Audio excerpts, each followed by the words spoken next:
When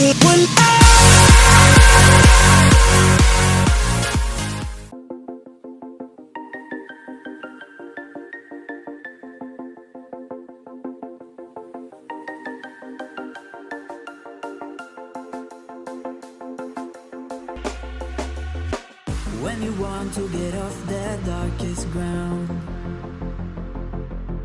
but gravity pulls you straight down. Earth from a bird's eye view.